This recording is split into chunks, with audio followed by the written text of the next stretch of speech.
Finally tonight, for many people, pets are like family. So when they're ailing, there's nothing more urgent than getting them treatment. And just as alternative treatments like acupuncture are being taken up by more and more Americans, so now pet acupuncture for our canine and feline companions.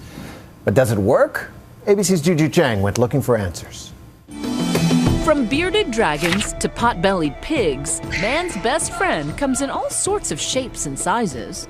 But when they get sick, we don't want to treat them like guinea pigs. Instead, there's a growing movement to treat animals with the best that human medicine has to offer.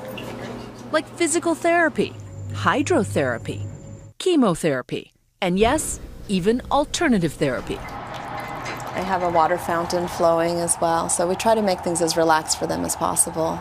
I'll usually dim the lights. Pet acupuncture, to be precise. Nobody likes seeing their pet in pain. Snoot suffered from chronic back problems, which is common among Shih Tzus. He wound up paralyzed. He couldn't use his back legs, and acupuncture works primarily via the central nervous system.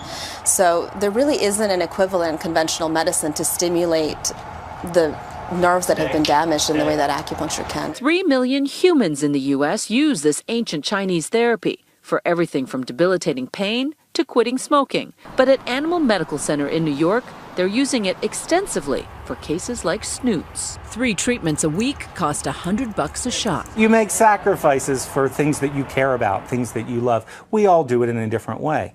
This guy's given me great companionship, and I didn't want to lose him, so I make those sacrifices for him. Delilah's owner, Mark, swears that acupuncture made all the difference. She has a bad back, a bad neck, and acupuncture saved her life. We almost had to put her down list all because she was in such bad shape. Really? And traditional medicine didn't help. She had conventional therapy, but this works much better.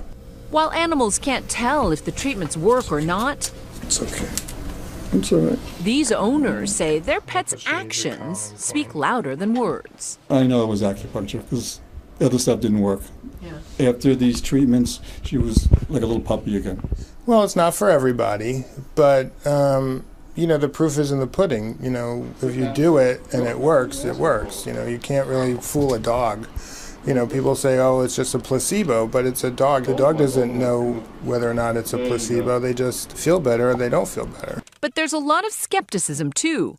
Veteran vets say there's simply no science to prove that sticking dogs with needles is good medicine. Well, the problem is that there's no consensus. So you'll find some studies that show there's an effect, and you'll find that there's studies that show no effect whatsoever. Dr. David Ramey helped shape the guidelines for alternative therapies for animals on behalf of the American Veterinary Medical Association. Another half-truth is that there's such a thing as an acupuncture point. You know, nobody's ever been able to demonstrate that there is such a thing. But even critics can agree the best medicine for your pet is a lot of TLC. I think that they should spend time with their animals and take them on walks and massage them and pay attention to them. Good boy. Which doesn't cost anything and yet is still priceless.